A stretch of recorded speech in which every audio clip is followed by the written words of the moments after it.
इस वक्त जो बड़ी खबर आ रही है, चारा घोटाला मामले में लालू प्रसाद यादव को झटका मिला है सुप्रीम कोर्ट की तरफ से। सुप्रीम कोर्ट ने कहा है कि लालू यादव पर सीबीआई द्वारा लगाए गए सभी धाराओं पर मुकदमा चलना चाहिए।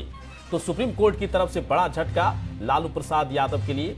चारा घोटाले में आज जो सुनवाई होनी थी कि क्या लालू प्रसाद यादव के खिलाफ मुकदमा चलना चाहिए या नहीं चलना चाहिए, इस पूरे मामले पर सुप्रीम कोर्ट की तरफ से आदेश आ चुका है और सुप्रीम कोर्ट ने कहा है कि इस पूरे मामले को लेकर लालू प्रसाद यादव के खिलाफ मुकदमा सभी धाराओं के तहत चलाया जाना चाहिए। बड़ा झटका है लालू प्रसाद यादव के लिए।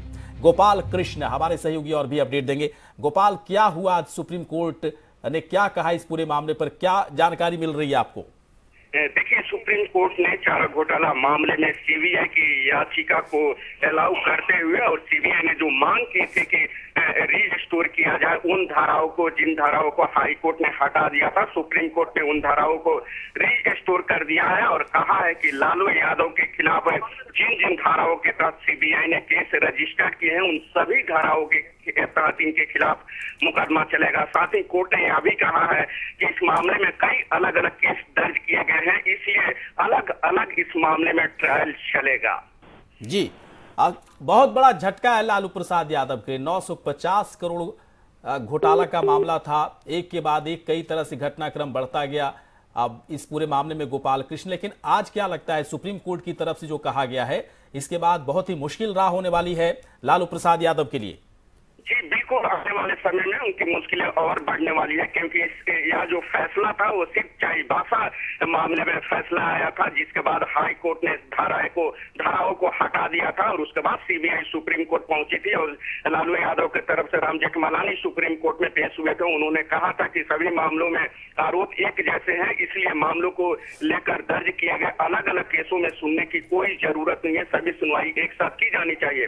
लेकिन केंद्र सरकार की तरफ से और सीबीआई की तरफ से कहा गया कि नहीं, सभी धाराओं में 6 मामले हैं और सभी मामले में धाराएं सेम भले ही हो, लेकिन जो इन्होंने किया है उसको देखते हुए अलग अलग धाराओं के तहत अलग अलग केसों में मुकदमा चलना चाहिए। इसलिए सीबीआई की याचिका को मंजूर किया जाए और लालू की जो ये दलीलें हैं उसको खारिज किया जाए। सुप्रीम कोर्ट ने तमाम दलीलें सुनने के बाद पिछले महीने फैसला सुरक्षित रख लिया था। आज सुप्रीम कोर्ट ने रीस्टोर कर दिया उन सभी धाराओं को, जिन धाराओं को हाई कोर्ट ने हटा दिया था। बिल्कुल गोपाल, चारा घोटाले में लालू यादव पर जैसा कि आप भी कह रहे हैं कि 6 अलग अलग मामले लंबित हैं।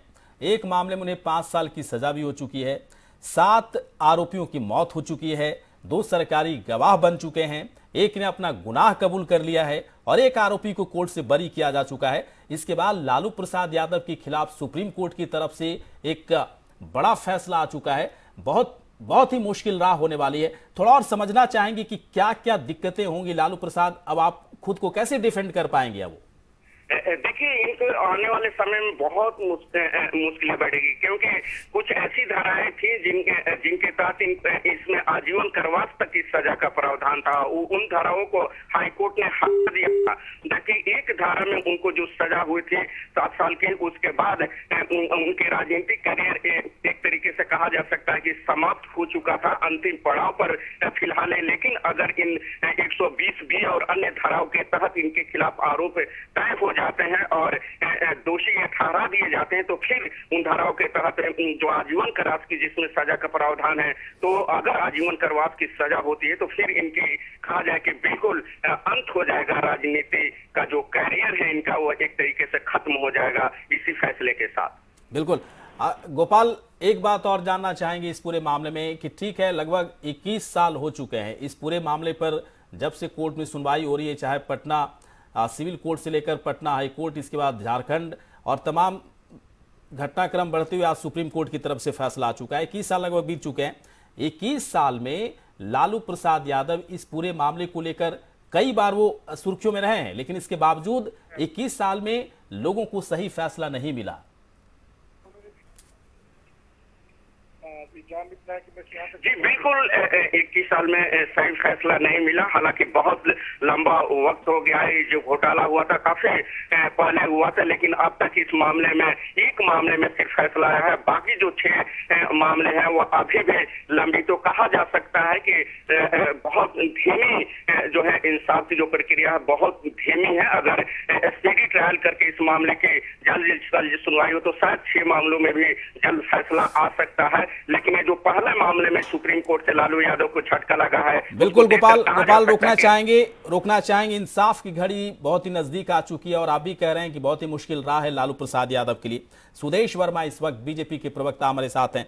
सुदेश जी, अब लालू प्रसाद यादव के लिए बड़ा झटका है सुप्रीम कोर्ट की तरफ से। बहुत साल बीत चुके हैं, चारा घोटाला बीच बीच में लोगों की याददाश्त भी खत्म हो जाती कि चारा घोटाला भी कभी हुआ था, लालू प्रसाद यादव उसमें फंसे थे, उनके ऊपर आरोप लगा था। एक बार फिर से वो सुर्खियों में है। देखिए, हम इसका स्वागत करते हैं क्योंकि कोई कितना भी बड़ा व्यक्ति क्यों न हो, वो कानून से ऊपर नहीं है। और ये खास करके इस कॉन्टेक्स्ट, आप देखिए कॉन्टेक्स्ट अगर देखें, सुप्रीम कोर्ट का कॉन्टेक्स्ट तो अलग है, लेकिन अभी जो लालू प्रसाद यादव जी ने किया बिहार में, उससे बिहार की जनता जो है राहत की सांस ली होगी कि आप जो हैं किसी केस में बेल में बाहर आ जाते हैं, किसी केस में बरी हो जाते हैं और उसके बाद आगे फिर आप गुंडों के साथ साठगांठ करते हैं। मतलब आपको लगता है कि कानून का कोई धज्जी उड़ा के रख दिया है आपने। तो ये जो फैसला है, मुझे लगता है कि काफी राहत देगा लोगों को कि आप कितने भी बड़े हों, कानून जो है आपके पीछे है और लालू प्रसाद यादव जी के लिए काफी मुश्किलें आ जाएंगी। आप सुदेश जी, एक बात और जानना चाहेंगे कि नीतीश और लालू प्रसाद यादव दोनों का गठबंधन है बिहार में। नीतीश के साथ आपका भी गठबंधन रहा, बीजेपी का भी रहा, लेकिन जो फैसला सुप्रीम कोर्ट की तरफ से इस पूरे मामले पर आया, क्या लग रहा है कि नीतीश के लिए थोड़ा रास्ता आसान हो सकता है बीजेपी की तरफ? देखिए, नीतीश जी को अब सोचना पड़ेगा क्योंकि वो स्वच्छता की राजनीति हमसे सीखे हैं। एनडीए के साथ थे वो, तो उन्हें सुशासन बाबू कहा जाता था क्योंकि उन्होंने अच्छी शासन व्यवस्था देने का प्रयास किया था उस समय। लेकिन उसके बाद अपने राजनीतिक कारणों के कारण वो लालू प्रसाद यादव जी के साथ चले गए, जो कि नॉन क्रिमिनल हैं। मतलब लालू प्रसाद जी के बारे में बोलने की जरूरत नहीं है। एक समय था जबकि उनके बिना बिहार में कुछ हो ही नहीं सकता था। आपको याद है, किडनैपिंग हो या मर्डर हो या कुछ भी हो, हर लिंक जो है वो लालू प्रसाद यादव जी या उनके गुंडों तक ही जाता था। और अब तो साफ साबित हो गया है साहबुद्दीन के साथ जो उन्होंने किया, और अब जो चारा घोटाला केस जब फिर से रिवाइव हो रहा है, तो आप सोचिए कि लालू प्रसाद यादव जी के साथ अगर आप अलायंस करते हैं तो राजनीति में किस तरह की आप मोरालिटी की बात करेंगे। और उसके बाद आप बड़े बड़े सपने देखते हैं राजनीति में, तो क्या सिर्फ राजनीति में आपके सपने इंपॉर्टेंट हैं कि कुछ मोरालिटी भी बचा हुआ है? अब इस पैमाने पर नीतीश जी को लोग आंखेंगे। अब देखते हैं नीतीश जी क्या फैसला लेते हैं, क्योंकि हम लोग तो स्वच्छ राजनीति की बात करते रहे हैं और बिहार जो है हमारे लिए बहुत इंपॉर्टेंट स्टेट है और वहाँ हम स्वच्छ राजनीति देने का प्रयास करते रहेंगे। चलिए सुदेश जी, बहुत बहुत आपका शुक्रिया। सुदेश वर्मा, बीजेपी के प्रवक्ता, सीधे तौर पर उन्होंने कहा कि जो रिवाइवल हुआ है, चारा घोटाले केस का जो रिवाइवल हुआ, सुप्रीम कोर्ट की तरफ से जो फैसला दिया गया है, लालू प्रसाद यादव के खिलाफ मुकदमा चलाए जाए सभी धाराओं के तहत, उनके लिए झटका है। और साथ ही साथ नीतीश कुमार के लिए एक सबक भी, जैसा कि सुदेश वर्मा ने कहा कि क्या आपका अलायंस ऐसे लोगों के साथ सार्थक है? क्या जिस शुचिता की बात नीतीश कुमार राजनीति में कर रहे थे, क्या उसका इंडिकेशन, उसका प्रतीक के तौर पर लालू प्रसाद यादव को देखा जा सकता है? यही बात सुदेश वर्मा जब इस वक्त बात कर रहे थे तो उन्होंने कहा। इस वक्त गोपाल कृष्ण हमारे सहयोगी बने हुए। गोपाल, थोड़ा जानना चाहेंगे कि किस तरह की दलीलें पेश की गई वकीलों की तरफ से, सरकारी वकीलों की तरफ से, और क्या कहा गया सुप्रीम कोर्ट में? इसके बाद सुप्रीम कोर्ट को कहना पड़ा कि सभी धाराओं के तहत लालू प्रसाद यादव के खिलाफ मुकदमे चलाए जाए। देखिए, सीबीआई की तरफ से कहा गया था कि लालू प्रसाद के खिलाफ 6 अलग अलग मामले दर्ज हैं, जिनमें से एक मामले में वो दोषी करार दिए गए हैं और मामला हाई कोर्ट में लंबित है। लेकिन सभी मामलों में समय पर रिश्वत की रकम और लेन देन के अलग अलग हैं। इसलिए इन सभी मामलों में एक साथ मुकदमा, एक साथ सजा न सुना करके, एक धाराओं के साथ सजा न सुना करके अलग अलग सजा सुनाया जाए। इसलिए जो लालू यादव की ये दलील है कि अलग अलग नहीं, एक साथ सजा होनी चाहिए, चाहिए, उन दलीलों को सुप्रीम कोर्ट खारिज करे। और यही कहते हुए सुप्रीम कोर्ट ने भी माना कि नहीं, अलग अलग केस दर्ज किए गए हैं, अलग अलग समय पर दर्ज किए गए हैं, जो निकासी हुई है, जो घोटाला हुआ है, अलग अलग रकम की घोटाला हुआ है, इसलिए अलग अलग। हालांकि सीबीआई को भी सुप्रीम कोर्ट ने फटकार लगी है और कहा है कि अगली बार आप अगर हाई कोर्ट से या लोअर कोर्ट से इस तरीके की कोई फैसला आता है तो जल्द आइए सुप्रीम कोर्ट। चलिए गोपाल, बहुत बहुत आपका शुक्रिया। नजर आप बनाए रखें, पूरी जानकारी आपकी तरफ से फिलहाल दी जा चुकी है।